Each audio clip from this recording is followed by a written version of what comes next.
Thank you everyone for joining us on a Saturday. I know it's a tricky day for some people, but it's a pleasure for me to introduce you Dr. Pradipta Biswas. He is an associate professor at the Center for Product Design and Manufacturing and Robert Bosch Center for Cyber Physical Systems of the Indian Institute of Sciences. He's vice chairman at Study Group 9 of International Telecommunication Union, the telecom branch of UNO, and his research focuses on user modeling and multimodal human-machine interaction for aviation and automotive environments and for assistive technology. Earlier, he was a senior research associate and governing body fellow at the University of Cambridge. So again, it's my pleasure to have you. Thank you for joining us, Pradipta, and over to you. Am I audible? I think I did not mute myself. Yeah. Yes. Hi. Good morning and good afternoon, everyone. Thanks, Anasol, for the invitation and kind introduction. And it's always a pleasure and privilege to present here. I think I attended a previous iLRN conference before. So we don't have any power cut or any other warning. But if the screen suddenly goes blank, please wait for a while so I can reconnect. Anyway, so I will start sharing my screen. Anasol, is the screen visible? Yes, it is. All right. All right. So today I will give slightly funny title that AR, MR, VR, how does it matter? It's kind of rhymes, I think. So the main intention of this talk is that I will present you various application of augmented virtual mixed reality, maybe at a more superficial level, and also to highlight that what are the different fields or projects that we are working on. And in that context, I will present again briefly or superficially some research areas where we identified some use cases which we can solve with more than one extended reality media, that either augmented reality or mixed reality or augmented reality or virtual reality and so on. And we have accumulated about 3-4 such use cases. And we use that to compare this rendering media. And the aim is that when we are now all talking about metaverse, industrial metaverse, general metaverse, consumer metaverse, etc. And also the older terms like digital twin and just original extended reality, all these terms that our aim is that it will help people to choose their appropriate rendering media when they are considering to switch to one of these XR technologies. So Anasol kindly already introduced me, so I am not going into details of my introduction. Just this is a picture graduation which I kind of cherish throughout my life. So I graduated from Cambridge in 2010, and then I was in Cambridge till 2016, and left there as a senior research associate. And in 2016, I came back to India and set up a lab called Intelligent Inclusive Interaction Design Lab at Indian Institute of Science, which is the topmost university in India. And in the recent ranking, it also ranked top in the world in terms of faculty book citation. And we worked very closely with industry. You can see that we do have very generous funding from various industries, and also our graduate students, they also worked in defense and industry as well. So in today's talk, I will first spend 2-3 slides on understanding extended reality systems or the continuum of display. Maybe it will be already well known to you. Then I will show a few applications of interactive XR systems. Again, I will talk about very briefly about the systems. If any of you are interested, I can share online or offline further details on the system. And then I will present details of our analysis on analyzing EEG and ocular parameter for various use cases, comparing AR, VR, MR media. And finally, I will also present some brief results or whatever inference we have so far from the user studies. So moving on, first, if we look at the continuum of mixed reality or extended reality media. So in one side, we have reality, and the other side, we have virtual reality.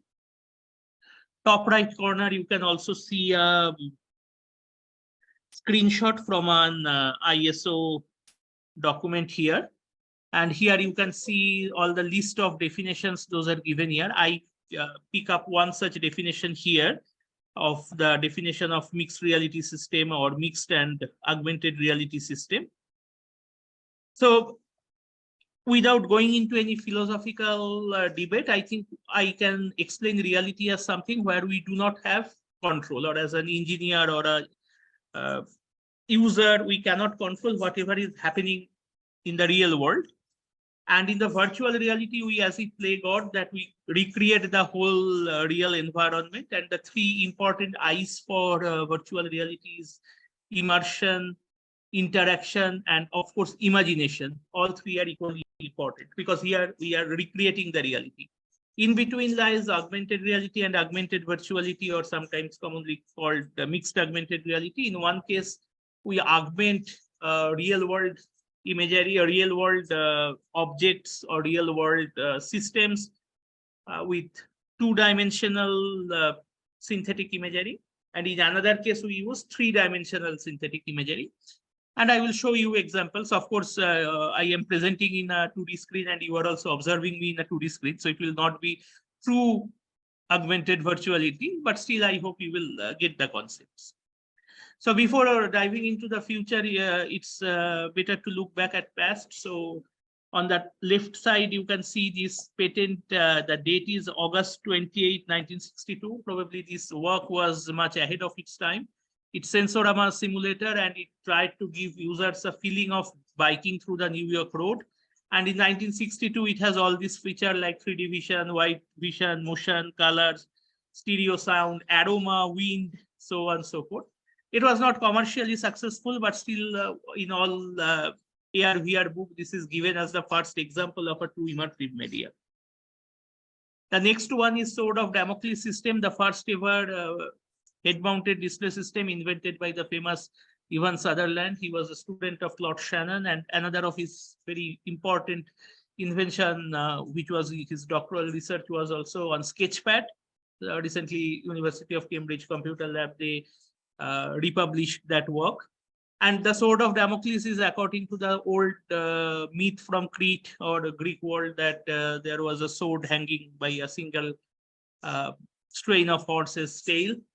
And here the HMD was so heavy that it has to be hung from wall, but still it was the first example where someone can actually get inside it and can see a stereoscopic vision. And right-hand side, this is the Boeing systems, probably 1991. That was the first time the word augmented reality was uttered.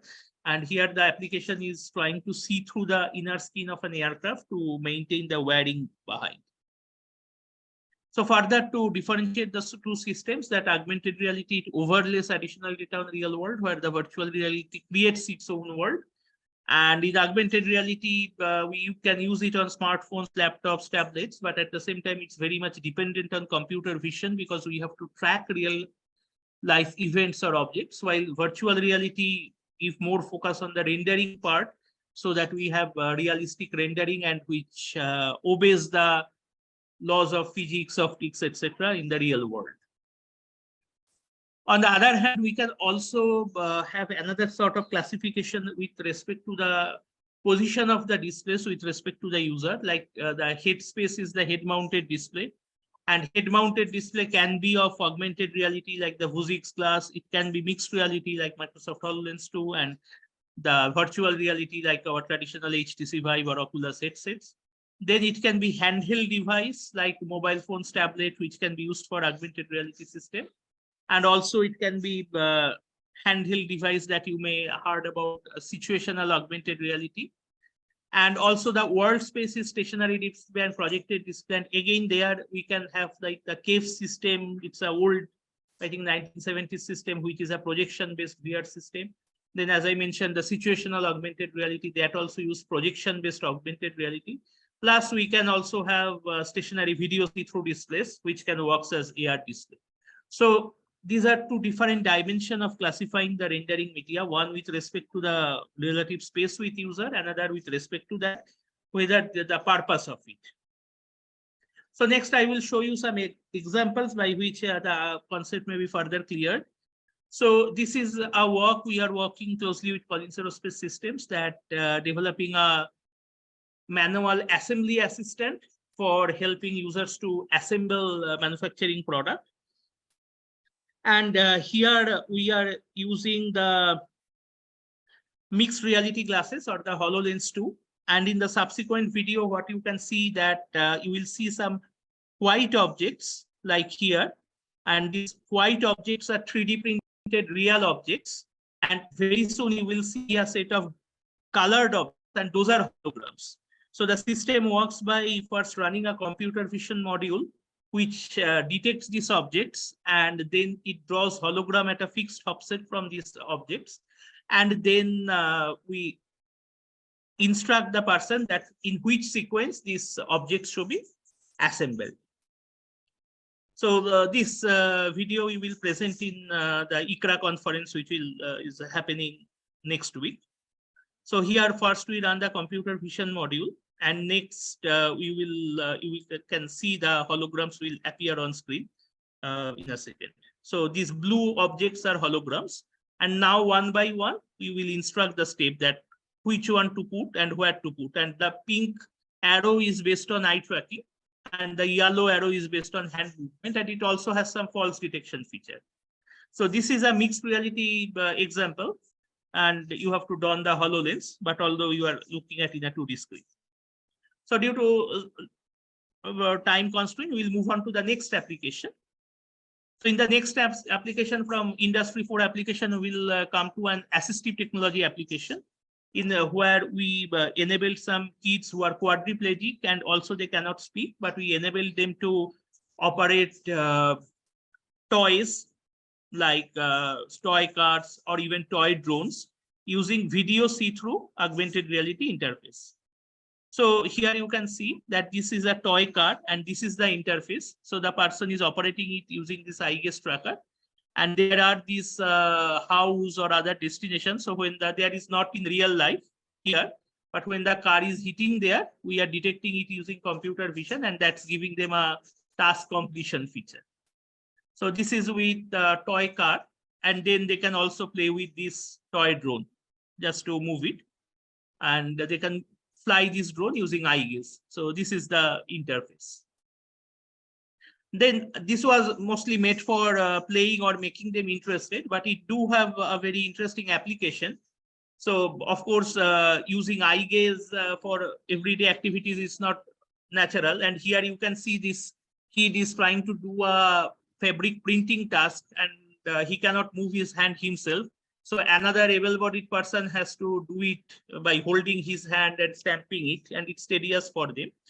And what we developed that initially we started a pick and drop task with a robotic agent to do similar activity. So this is a very DIY robotic kit that they are operating using this video see-through interface. And then we extended this work to doing this similar stamping task that earlier they need assistant of another human participant who was almost like manhandling the person. But now they can do it automatically with the robot by using the similar video see-through interface.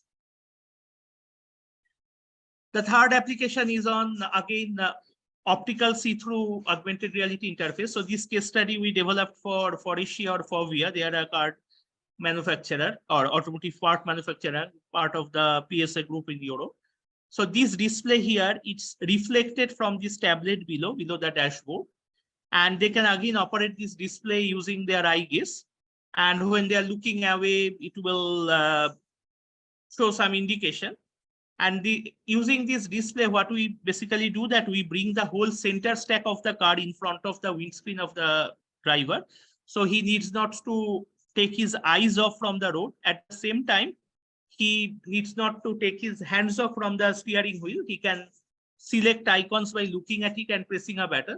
And the same system is also equipped with distraction detection and cognitive load estimation feature that in a later version, we do not need a commercial eye gaze tracker. Rather, we can just use a normal webcam or legacy webcam. And using that, we can detect both head movement-based distraction as well as eye movement-based distraction. And at the same time, the same display, they can simultaneously use to operate, play music, control vents, and so on. So this is one example of optical see-through augmented reality display. And the last example we worked during the COVID pandemic. So this is a robot developed at our lab, mostly 3D printed. And this robot can be operated both from virtual reality. So in this left case, someone is operating it using this, wearing this VR headset. And he can see the patient. And on the right side, the same robot or the same hardware, we can operate with optical see-through or video see-through interface. That here you can say line of sight and you can operate this temperature gun or pulse oximeter or the legacy instruments. You can operate it by maintaining social distance with the patient. So here they can maintain more than 6 feet distance, and here we can support teleoperation. So these are a set of some applications. So where I can try to show you the gamut of AR/VR applications. So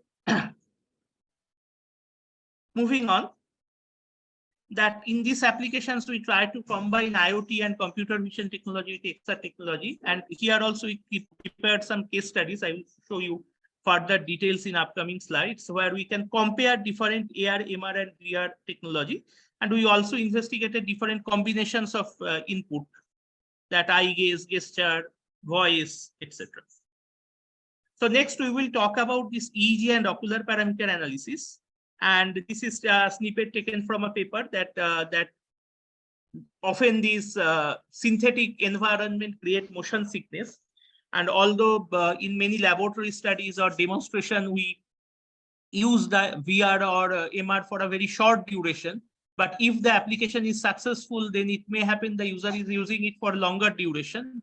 And that region is still, there are many research papers on that, but it's still not very well investigated in this domain. And our aim is to understand the human factor. So when we switch among these AR, VR, and MR modalities. So here is a list of our instruments, and we started with the 3D equivalent of this ISO 9241 pointing task. So here you can see the video see-through AR interface, and these are our device. This is our Tobii Pro X320 eye tracker. These are OptiTrack motion tracking system. And also we use leap motion sensor for selecting target. And this is the mixed reality headset, the Microsoft HoloLens 2 3D interface. And it has inbuilt eye tracker and hand movement tracker, but still we use the OptiTrack motion tracking system to get more accurate result. And also we use the same hand movement tracker for all applications. And right-hand side is the virtual reality where we use the HTC Vive Pro i2 3D interface. This headset also has inbuilt eye tracker. And we put targets in virtual replica, and we make sure the background is same. And while I am presenting these devices, I should also just mention some very recent update. So last week, I am just sharing it because there may be colleagues who are also using similar instruments. So last week, after an update from Microsoft, the HoloLens 2 stopped working. And I also cross-checked with some other colleagues who have similar fate. So if you are a HoloLens 2 user, be careful while you are updating the device. And also this HTC Vive Pro i2 device is now presently out of production. So perhaps you should look for the HTC or other VR headset which has inbuilt eye tracker. So I just wanted to mention that things are changing quickly. Anyway, one of the aim of our study was that cognitive load estimation. And here again, we are slightly deviating from the original topic. So what is cognitive load? That it is something related to mental load, stress, boredom, etc. It does not have a unit, it is estimated. And following Alan Newell's time scales of human action, that cognitive activity happens in 1/10 of a second to multiple of 10th of seconds. And we undertake tasks where the duration is 1/10 of second to 10th of second. And during that, either we set up the task in such a way that one task require more mental workload than the previous one, like the N-back test on top right corner, where you have to progressively remember more amount of information, and we try to see that whether physiological parameters are having similar trend with the ground truth or the more demanding task. Or we can do some sort of comparison where we know that one particular physiological parameter will give you or measure more stress level from you. We compare multiple physiological parameter and look at their trend. And we also did similar thing in the present study. So here some, this is not our own work. It's taken from a earlier dissertation, which shows relationship of increasing cognitive load with various ocular parameters like blink duration, blink interval, saccade rate, etc. And this is important because we tried to compare that how our results compared with earlier literature.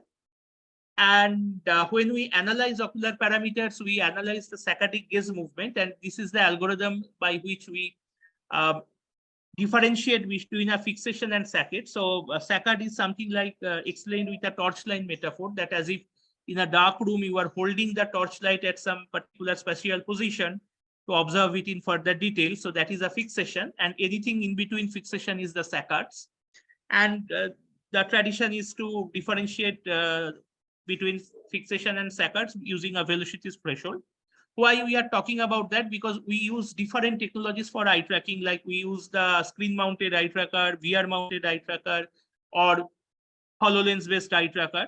That's why we require a single uniform algorithm which is processing the data uniformly so that we can compare the results. And next, the EEG or electroencephalography. I am not going into the details of what is EEG, but I think it's already well known that this is a small brain signals coming out from our brain. And we make a time to frequency domain transform, and different frequency band indicate different human activity. And in our case, we used a 1 second based Hanning window based time to frequency domain transform. And we define this parameter called task load index, which is a ratio of the mean frontal midline theta energy, so theta band of power here, divided by the mean parietal alpha energy here. And this is taken from earlier literature, and we also define a similar parameter called engagement index. And the 1 second Hanning window transformation already give us the power signal in alpha, theta, beta high, and beta low, and gamma band. So here we mostly use the theta and alpha energy for getting some quantification of the task load index. And then we also collected subjective questionnaires like ELX. And on the right-hand side, you can see our expectation, that how we expect the cognitive load is changing. So after setting up this battery of instruments, that the 3 type of rendering medias, then hand movement tracking, then EEG recording, ocular parameters recording device or eye trackers, etc.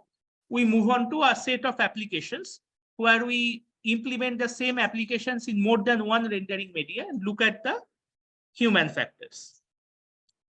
And this is the forearm and palm movement measurement. And these are the markers the participant wore.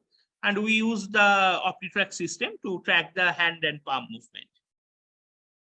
So our initial analysis was comparing visual variables like the properties are opacity, size, shape. And we had 3 conditions. In one case, some 2D graph was rendered in 2D screen. In some cases, in other 2 cases, a 3D graph was displayed on a 2D screen and then on a 3D screen. And we compared various visual variables where the users were looking at some sensor readings and answering questions. And our immediate result shows that there was a speed accuracy trade-off, that users can undertake tasks or answer questions quickly in the 2D interface or interpret graphical data faster at 2D interface, while they were more accurate on the 3D interfaces. And then we also have more detailed results in terms of individual visual parameters like size, color, shape, opacity, etc. Then, as I explained before, that we undertake the fit-slot task-based analysis or the ISO 9241 task in 3D. And in this task, the user has to press the middle button and then one of the buttons on the side. And these buttons are virtual buttons, and we made sure that the background scene is same and the virtual size and actual size are all same. And we measured all these parameters. So we are just displaying the parameters where we noted a significant difference. And in terms of saccade velocity, you can say there is a significant difference among AR, VR, and MR. And also in the task load index, we get more task load index for the MR significantly higher than the AR interface. Next, we undertake another study in which this study was also done by one senior engineer at Poesia. And here we make a welding assistant, both in VR and MR. So the previous study, we compared all AR, VR, MR. In this study, we compared only virtual and mixed reality. So here the welding assistant was like that the person will define a welding path either in virtual reality or in mixed reality, and the robotic agent will follow the particular welding path. And it is developed for situations where it is difficult for a human to go and weld, say for example, radioactive situations or where high fluoride content or high obnoxious gas is there, the person cannot reach there. If we can teach the robotic agent to do the welding. So here you can see the robotic arm is moving based on as the person defined the welding path using this VR handset. And then we exactly did the same thing with mixed reality system. So in the mixed reality system, we have exactly similar part, and here this is a hologram. So he is defining the robot, the welding path just using his finger. So this blue line is a hologram, and now he transports it to the robot, which is in a remote location, and the robot will follow the same welding path. And since we can do the same task in two different media, we make sure that the other constraints are kept as similar as possible. We can compare all these variables. So here I am showing the significant difference between the average fixation duration and the EG-based task load index.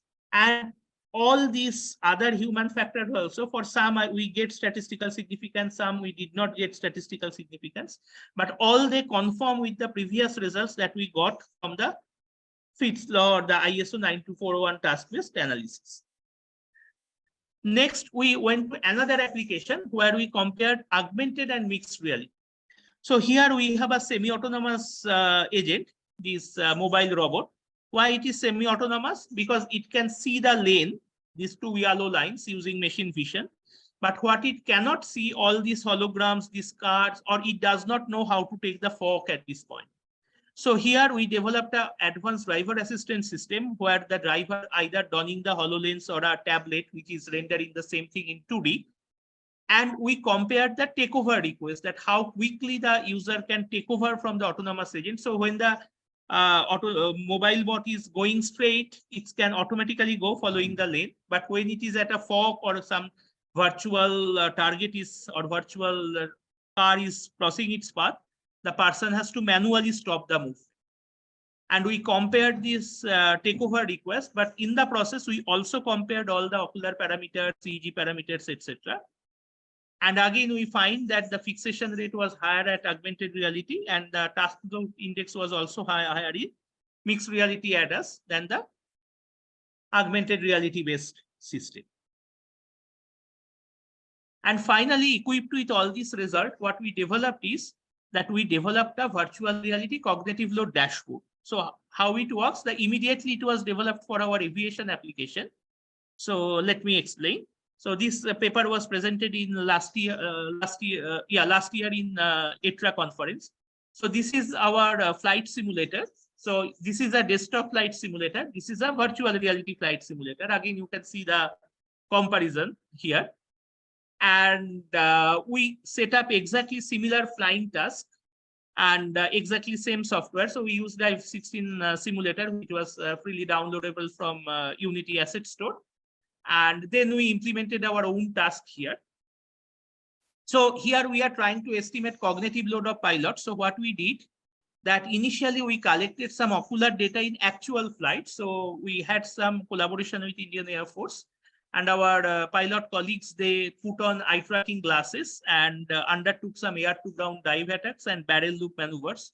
And in both cases, from literature, we know that it puts more mental load or stress on the pilots when they dive towards ground, or they are maneuvering at a very high G level. And we reported a significantly strong correlation in between the rate of descent and the fixation rate of pilots. And then we recreate some similar study in VR, where we give some tracking task to pilots, and we collected data from actual test pilots. And we see that how their fixation rate, EEG parameters, that change with the increase in the cognitive load of the task. And based on that, we developed our own virtual reality cognitive load dashboard. So what it does is it shows you that, sorry, I'm just skipping part of the video. You can always see the video in YouTube. So this is the virtual reality cognitive load dashboard, which has 2D and 2.5D and 3D interface. And in this, what you can do, that you can visualize that what you are doing, and at the same time, you can visualize that how your eyes or EEG parameters respond at that point. And one aim of developing the system to help in the training and simulation of pilot. So here you can see a similar piloting task, and here there are 4 parameters: fixation rate, duration, saccade rate, regressions, and they have similar correlation with increase in cognitive load. And you can also select these parameters here, and these are the 5 EEG band. Again, we can choose that which EEG band you want to see. And there you can see the video at the top left side, and you can render it in the 3D glass, that how your EEG or eye parameter respond. And here we are showing the raw parameters like raw powers, alpha, low beta, high beta. But we can also show here the engagement index or task load index, which are processed parameters from the EEG. So with that, I will almost reach the end of my presentation. So here, of course, as I show you very many numbers of applications, and I think it's undoubtedly, we can all agree that there are lots of scope and applications for this AR, MR, VR media. But the most important part is user acceptance is important. And still now touchscreen based video see-through interface is preferred over VR or MR system, because we everyday life, we are always using touchscreen, and we need not to put on a headset for using that. And whenever we are making an inference about physiological parameter, it's very important that we also report that the equipment or instrument that is used for recording that physiological parameter, because we consistently got a very different response in ocular parameters between HoloLens and other media. But it should be noted that the Microsoft HoloLens records eye gaze at a different frequency and accuracy than the Tobii devices that we used for our augmented reality or virtual reality media. And it may be the reason that the device itself or the recording instrument itself is making the difference, not the rendering media itself. So unless we have a uniform tracking device for all the other modalities that we had for EEG, that we had for hand and palm movement, but we did not have for eye tracking. And that's why any difference in the ocular parameters should be reported with the note that we use different media to record that. So when we are compared between AR and VR, we did not have this issue. But when we compared anything with the HoloLens and Tobii eye tracking, I think it should be reported. And we also noted some significant differences in the EEG response on the optical cortex between 2D and 3D interface, which can be attributed to the factor that how our optical cortex process 2D and 3D data. And 3D technology like MR/VR offers immersion. However, accessibility, motion sickness, these are all open issues. And that requires further studies. And if you want to get more details about our research, so maybe I will just stop share for a second and I will share you once more. Please excuse me for a second. So yeah, this is a website where we put the details of our AR/VR research. And most of the videos you saw, you can see it in these video demonstrations. And many of this video we will also present in the ICRA conference in the coming week at London. And I can put this link to the chat box, and I will be very key. I am already working with Anasol with the British Telecom project, and I am will be happy to collaborate or host researchers from other institutes. So thanks again, Anasol, for inviting me for this presentation.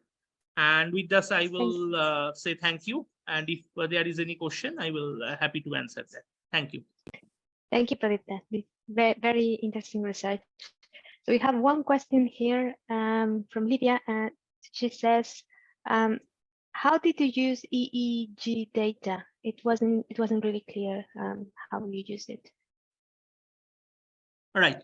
So we use record EEG data with 32-bit EEG device, and that records the EEG signal in the time domain.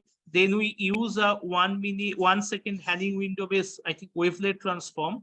That's a standard signal processing techniques.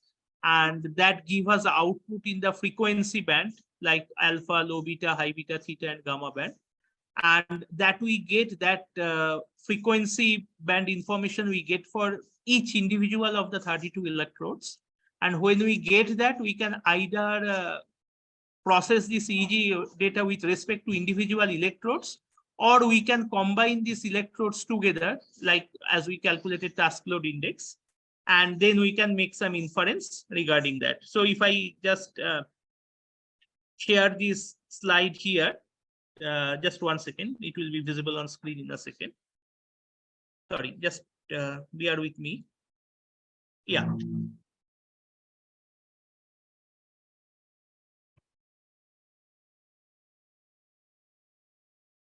Here you can see this is the back of the head and this is the front of the head. So these are the standard medical name of the electrode, left and right. So we record the EEG signal for each of these electrodes, do the 1 minute Hanning window based transform, and that gives us the frequency band. And then we, for TLI calculation, we take the theta energy of this and alpha energy of this. But for other calculation, we can also do individual electrode level or individual electrode level analysis, or we can combine these 3 electrodes as the optical cortex and do analysis for all these 3 electrodes. Okay, thank you. Thanks. Is there any other question from the audience? Any other comment?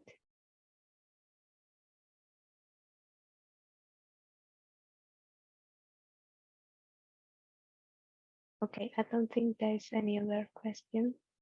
Yeah, I was wondering if you can take us again a bit to the cognitive load part of your presentation. I'm really interested on how this can be applied to, for example, teaching in immersive environments. So you here were talking about how it was being used for the mixed reality applications and compared with the other ones that you had. So perhaps if you can explain a little bit more about that part. Yeah, absolutely. And it's a good question because many analysis on engagement or cognitive load, those originates from the education technology domain. So just, yeah, just allow me for 1 second. I will again share my screen. Just 1 second. That's Too many right. open windows. This was. Yeah, share. Yeah. So yeah, this is as you can see the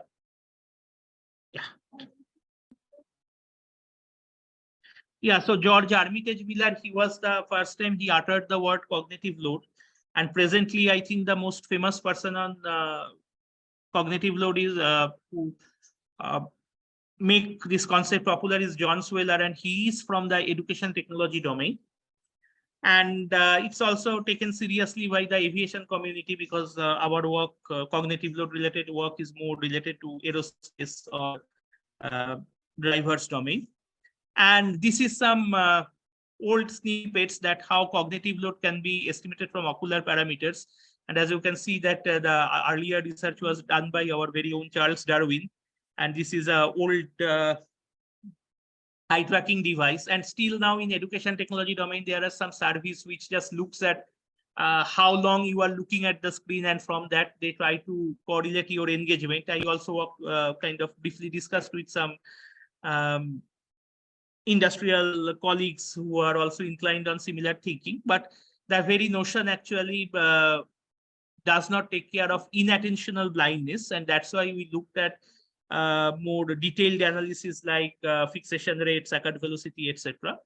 And this slide, as I already showed you before, that cognitive load is often correlated, and there are many physiological values which are correlated with cognitive load. So yeah, this is in term again, let's not go into further detail on the physiological side, but in case of education domain, very similar technology can be used, and we are not presently working directly with any education technology provider, but we already published for pilots and drivers on their cognitive load estimation. And it should be also noted that it is maybe I will just take you to the last slide, the conclusion slide, that the cognitive load estimation, this is very person and application or task dependent. And so far, we did not achieve this holy grail that I have a single metric or for all activities. In medical science, it exists that if there is a certain ECG or EEG signal, they will send you to maybe ICU immediately. But for cognitive load estimation, it's mostly still correlation based, and it's very much depends on person or application. And that's why all models or all parameters, it has to be calibrated for the particular application and set of users. And also the recording device is also very important, that what we are using. So if we want to use it in mass scale in education technology domain also, we have to take the help from previous literature in terms of correlation of physiological parameters, but then we have to calibrate the model with respect to the particular application. Okay, no, thank you. Yeah, that makes sense. I have a couple of more questions here. It says, I am wondering if you measured the task performance. Yes, and if so, do you think there is a link between cognitive load and performance in your research? Yeah, there was this speed accuracy trade-off that I mentioned earlier. And in our case, we indeed measure task accuracy in terms of the sometimes by the movement time or the accuracy of the activity. And in our case, the task performance work more like a, you can say loosely like a something like to ensure the user is actually doing the task that we ask them to do.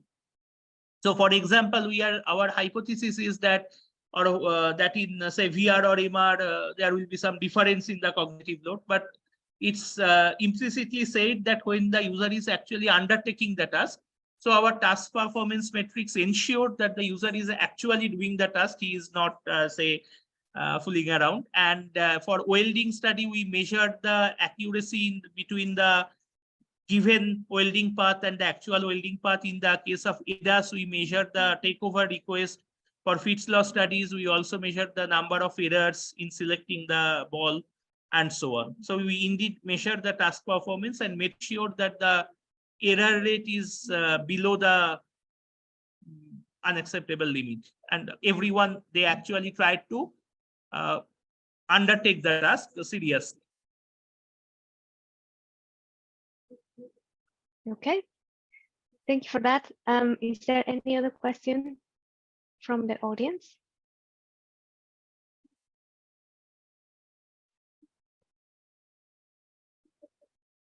Well, if there is no other question, I just want to thank Pradipta for joining us today. Thank you very much for your talk.